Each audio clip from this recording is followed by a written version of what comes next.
Bruce, as a screen tough guy, you're going to have to suffer what all movie heroes suffered. Challenges from exhibitionists and not asking you to fight, challenging you to fight. It's already begun to happen, hasn't it? Yes, it has. How do you deal with it? When I first learned martial arts, I too have challenged many established instructors. And of course, some other challenging me also. But what I have learned is that challenging means one thing. Is that what is your reaction to it? How does it get you? Now, if you are secure within yourself, you treat it very, very, very light. Because you ask yourself, am I really afraid of that man? Or is that man, do I have any doubt within me that he's going to get me? And if I do not have such doubt, and if I do not have such feeling, I would certainly treat it very lightly, just as today the rain is going on strong, but tomorrow maybe the sun is going to come out again. I mean, it's like that type of a thing. Many would-be masters challenge Lee through the media and even in the street. The Hong Kong film industry offers movie contracts to anyone who can defeat Bruce Lee. On the street, it was like a shootout in the OK Corral. I mean, guys would come and they'd challenge him on the street. There was a thing where, they stand there and they tap their foot and he's got to take up the challenge. And Bruce would mostly, because he knew he was better than they were, would ignore it, walk away from it. Sometimes he couldn't, and these guys would get hurt. I mean, these were fierce encounters. And Bruce was, I think, the best of all of them. I mean, realistically, he was incredibly fast. He had, timing reflexes that I defy anybody to this day to match. It was a place where Bruce Lee had the challenge match with a karate man. It was a place that I suggested because Bruce wanted to fight at the school. But I knew that if we fought at the school, there was a very good chance that we could get in trouble. So this is the building where it took place, and this is the entrance where we went into the building. We went in and we went to the handball court. And that was where they'd agreed to fight because it was where nobody would bother them and there was plenty of room. And we all went in together. Ed, Bruce, Howard, and I walked through the door here. And we were waiting for the guy to go change his clothes. And Bruce came in, took off his shoes, took off his shirt, did a few knee bends. And we just stood waiting for this guy to come into the room. So the karate man came back after a while dressed in his karate uniform. And so they agreed that Jesse would be the referee. Now, Jesse was also Bruce's second, and he was also going to be the referee, but I guess everybody figured Jesse would give it a fair shake. So they agreed that I would be the timekeeper. So I got out my watch and I held it there, and I was supposed to say when to start. So I said they would start when I said begin, So I said, okay, ready, begin. And I looked up and the guy had started a kick at Bruce, which Bruce parried and punched the guy. And after that, he just straight punched him. He just straight punched him into the wall. The guy went all the way back and slammed into the wall, and Bruce kept straight punching him. And the guy's head was being smashed around like a pumpkin or something, and his arms were kind of flying out to the side. He looked helpless to me. He was finished. And as the guy landed on the floor on his knees, Bruce kicked him like this, just a straight kick, like you'd kick a football. Kicked him in the face, and the guy flipped over in his back, and somebody screamed. At the moment Bruce kicked him, somebody screamed, "No!" The guy fell back unconscious. I hollered, "Stop." And that was it. So we stood there looking at him, and the guy was laying there like he was dead. And we looked at each other, and we looked at him, and said, "Shit." The guy wound up jumping down, and he was bigger than Bruce, a pretty fair-sized guy. And it started they started going at it, and it was soon evident that this guy was very good. He was fast, he was strong, but he was definitely trying to hurt Bruce. Bruce opened up on him, and I mean, he kicked the hell out of this guy. He beat him up real good. He ran him into the base of the wall that he jumped off of, and arm locked him and knee trapped him, and proceeded to bloody his face up, pretty thoroughly. He made sure that the guy understood who was boss, and when he let him go, the guy didn't want any more. And then Bruce just forgot about it like it was nothing, just back up on the wall. They didn't fire him. He wasn't vindictive, but he darn sure showed him who the boss was. So Bruce was he was a very capable street fighter. He was being challenged all the time. And they would go ahead and the Chinese men would walk up to Bruce and they would tap 3 times with their foot and cross their arms. It was like a challenge. And Bruce would walk over, he's gonna fight with them, right? I said, Bruce, we got to do the film. He said, wait, let me take care of it. He go, pop, pop, pop, and he knocked the guy. I said, Bruce, now look, you get hit? He said, no, don't worry, I'll take care of it. Sure enough, he knocked the guy right out. I used to watch him like a hawk because there were challenges all the time. But what he was famous for, and this has been written up in a lot of things, he used to go around to different karate schools and go in and fight the students. To him, that was better than a tournament. And he would fight all the students. Now, some of the write-ups made it sound like he was aggressive, and he was not. He was always polite. If he went into Paul Bowman's school, or my school, he did come in my school, but he went into Paul Bowman's school, he didn't ask Paul Bowman to fight. He wouldn't go in and beat up the instructor in front of the students. And some of the articles led you to believe that. He went in and asked if he could spar with your students, you see. And then he would spar with your students, and he did very well with all the students. He beat them up most of the time, not bad. I mean, it was still point fighting, but he would hit them. And then he would, if you asked him to fight, well, I asked him to fight, is how it came about. He didn't ask me, I asked him. I said, I want to fight with you, I'll spar. And we spar. And actually, he's the first man that I've seen that could use his hands, both of them equal. We all strive for that. But I'm just telling you, if he hit you with a left, you weren't sure if it was a right, a left. If he hit you with a right, he'd hit you with either hand, and they both had the same power. And he could kick with either foot, like Superfoot Wallace. I'm sure you heard of him, Bill Wallace. Well, he only has one leg that's real good. Bruce Lee used to be able to do that with both legs. But he said the hands and feet are equal, we're going to use them the same. So he would kick you, he would punch you, and that's why I get in my fighting stance, and all of a sudden, pow, his foot hits me upside the head. And really pound to pound, anybody stronger than him. He does, finger, push-up, 2-finger push-ups. I cannot do it 4, although I do 1,000 push-ups with this, but I cannot do it with my finger. He was, although about 5'8", his reach was that of a 6-footer. He had very long arms for a person 5'8". And then you can add to that incredible athletic skills, balance, hand speed, foot speed, great eye-hand coordination, great timing. All of that driven by a very intense will and instinct. What he did was he has this 1-inch punch. He straightens out his arm like this, places it against your chest, and then by some strange action, he just kind of twitches and you go flying back about 6 feet.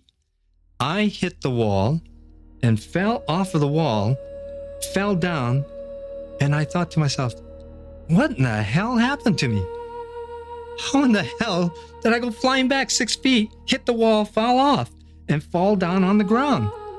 I'm the Pan American gold medalist for judo. How could this happen? 做武术指导，那么他呢，就刚从美国回来，那他就来探班。那么探班啊，介绍这什么什么，完了我刚好在台上，他这是洪金宝，啊，完了，那我说哎李小龙，我也很兴奋见到他，他已经是我们的偶像，那我见到他我很高兴，哎，我说你的武功很厉害哦，我是欣賞、仰慕那種感覺，可能我講話語氣不對，即係以為你挑人嚟，係啊，你想點啊？咪想比試下？我點講？我唔係咯，好醜噶嘛。叔啊，乜局住話？好啊。哦，佢真係咁講啊？係啊，我擺定個架，即係大家擺定個架，我一起腳，我真係起一半嘅，佢就啪就擺我面度，係我冇講大話係真嘅，咁我停咗喺度，點啊？你仲想點？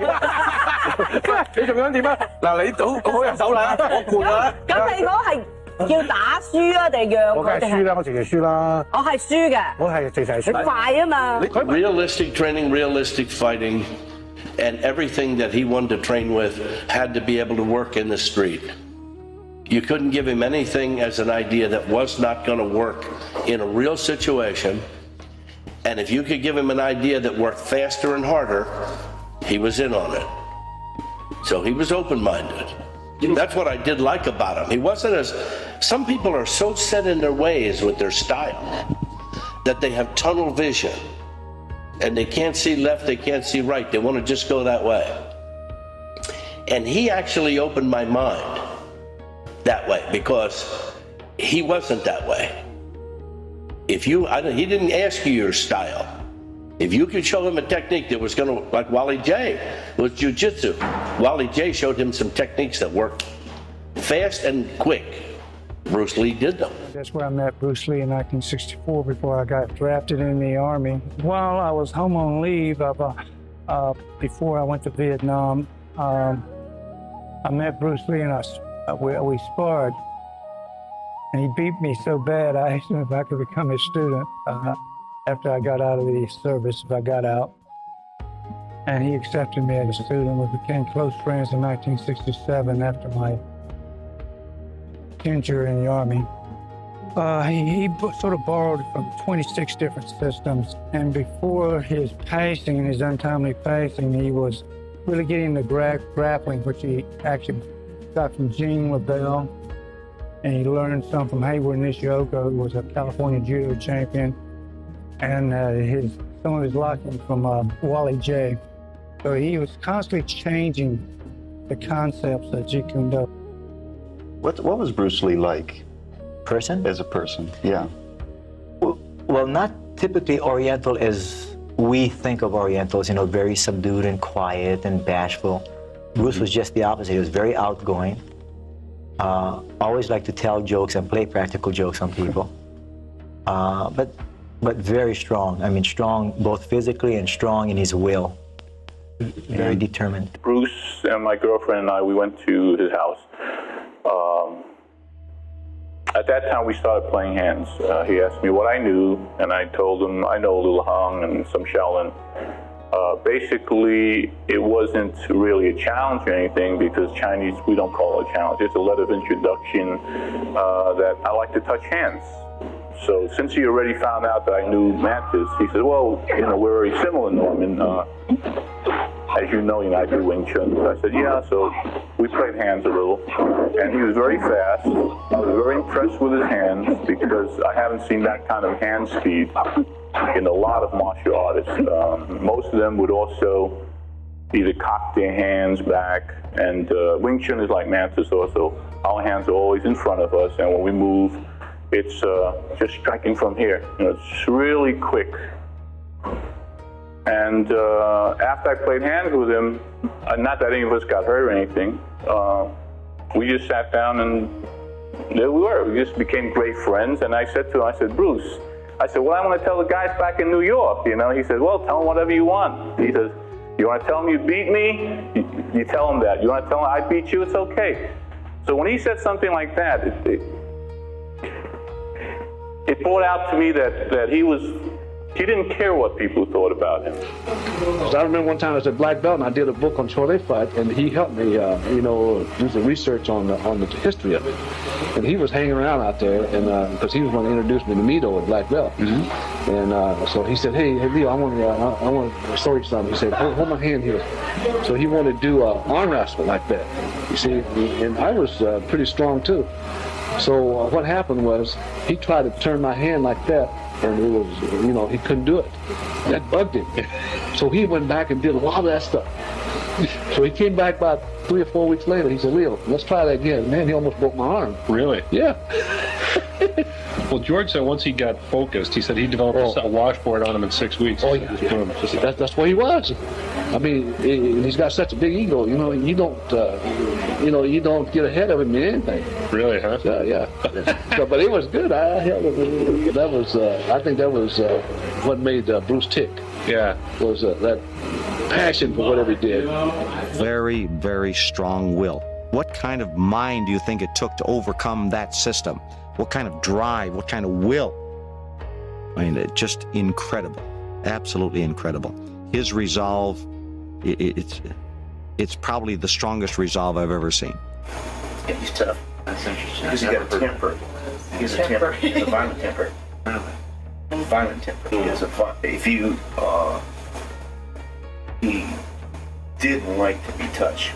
He would just go crazy. When Bruce get angry or something, he gets into a different mode.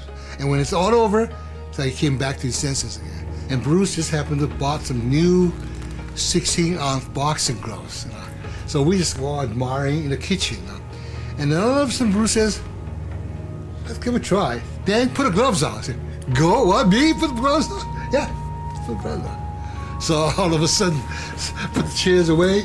We start sparring, you know? And of course I know this was just a test of gloves, not really for sparring.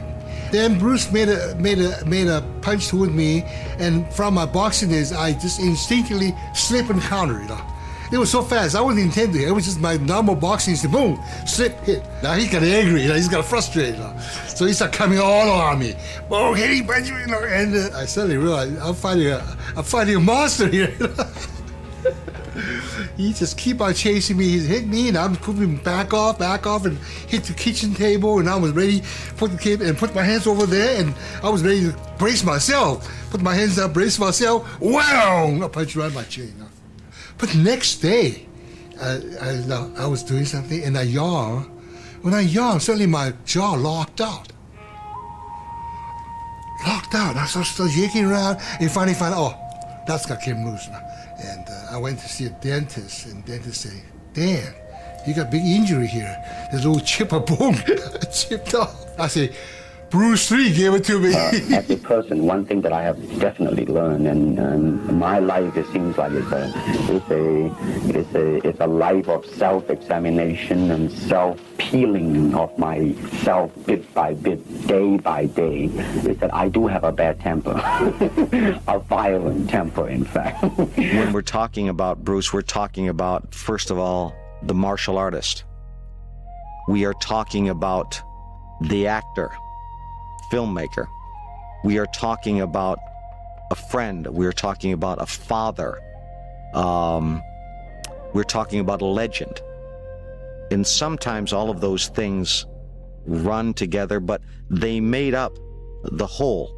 They made up the person. And he was extremely complex. First of all, in order to understand Bruce in any of those areas, you have to understand where he was coming from. And Bruce was a very angry man, had a lot of anger in him. And the main source of his consternation and his anger was the Hollywood establishment. Bruce wanted more than anything to be an international film star. He was a wonderful actor. He understood film. And the only thing he ever got from Hollywood was, there's no way an Asian was going to be a leading man, period. Not going to happen. You're going to have to be a driver, a servant, something that Bruce considered demeaning. It was, the old pigtail thing. Bruce did not like that, was not going to accept that, period. This was the source of his anger. Nobody dares to provoke Bruce Lee to fight. It's impossible. For me, there's only one Kung Fu superstar. That's Bruce Lee. Bruce is 4 years older than me. We both know each other well, and we were friends. Bruce had the fastest kicks and I had the fastest fists at that time. That's why people said Bruce Lee's kicks, Chen Wai-man's fists. Bruce never fight in the ring, but I did. However, I used to witness Bruce sparring many people. His skills were way better than me. That's the truth. He was way better than me. Bruce and I were about the same height. He was wearing high-heeled shoes, so I'm slightly taller than him, but his strength was great. The man in this video is Chan Wai-man. He was born in July 1946. Chan had been involved in triads in Hong Kong since 1960s. In a recent interview, he admitted to have been the number 2 the foreign K triad in Hong Kong. Chan started learning Shaolin Kung Fu at the age of 10 years old. In 1972, he was the Southeast Asian Kung Fu fighting champion.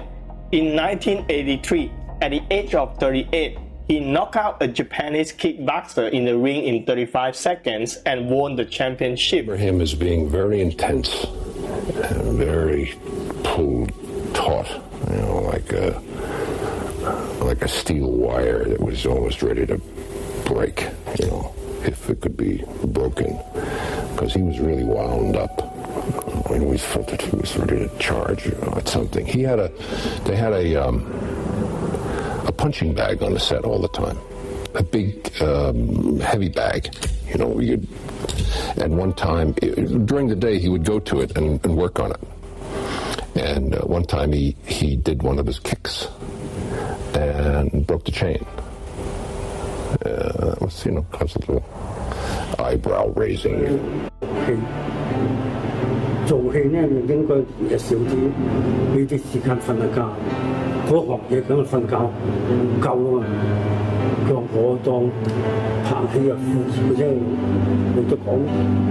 But martial art has a very, very deep meaning as far as my life is concerned, because as an actor, as a martial artist, as a human being, all these I have learned from martial art. Maybe Bruce was a very rare type of individual. Exercise, conditioning was his life. And when I did the movie with him, you know, and doing that fight scene with him, just seeing how fast he was and what an incredible athlete he was, it was really an honor to be able to fight against him in this film. When he died, all the stuntmen cried. They were so sad. We lost a good chance to follow Bruce, to bring Kung Fu out into the whole world.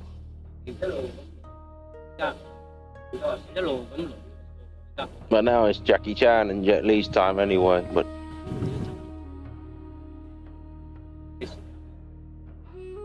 it's completely different from Bruce Lee. They can't compare really. Jet Li's got Kung Fu, but it's different. It's pretty, but Bruce's is powerful, dangerous. Only Bruce Lee has got real Chinese Kung Fu.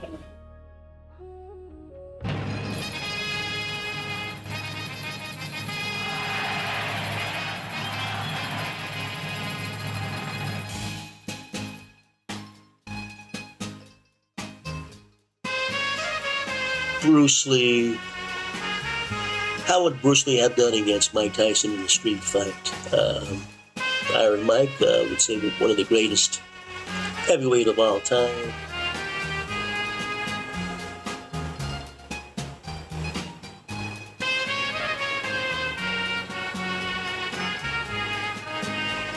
Bruce Lee never fought professionally as a boxer. I would say it's hard to say. Although he was a great kung fu man, in a fight, in the ring, it's hard to say. I can't. I have a lot of respect for Mike Tyson to this day. I think he's a great gentleman, great person, phenomenal boxer. I don't know. It's hard to say. I think the speed. Bruce Lee had the foot. He had the foot. He had the 1-inch punch, reflexes. But he was never tested against a great fighter who had tremendous power like Mike Tyson. Mike Tyson at his prime could knock anybody out. He was fast. He was powerful. It's hard to say. Could Mike Tyson could he have caught Bruce Lee? Bruce Lee was tremendously fast in the street. Who would have won, Bruce Lee or Mike Tyson? I don't know. Hard to say. I love them both. I love Mike Tyson for his ferocity, his quickness, instinct, punching power, great body. Bruce Lee had it all too. As far as who would win in a fight, very questionable. I really don't know, ladies and gentlemen. No offense, Mike. I think you're one of the greatest boxers of all time. But I think Bruce Lee would probably have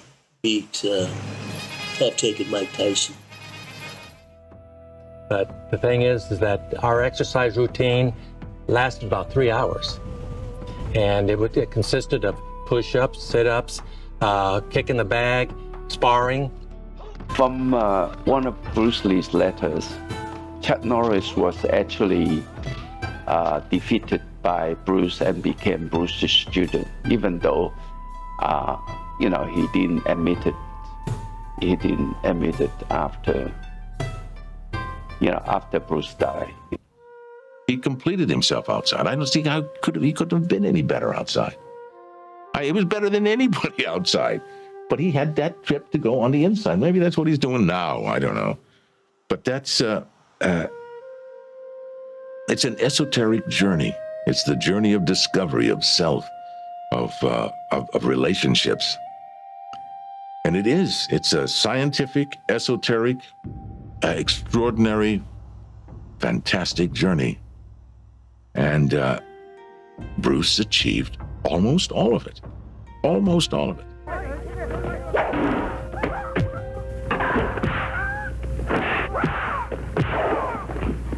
Actually, you see, it's a combination of both. Here it is the natural instinct, and here is control. You are to combine the two in harmony. Not if you have one to the extreme, you will be very unscientific. If you have another to the extreme, you become all of a sudden a mechanical man, no longer a human being. So it is a successful combination of both. So therefore, it is not only, therefore it's not pure naturalness or unnaturalness. The ideal is unnatural naturalness or natural unnaturalness. Yin yang, eh? Right, man, that's it.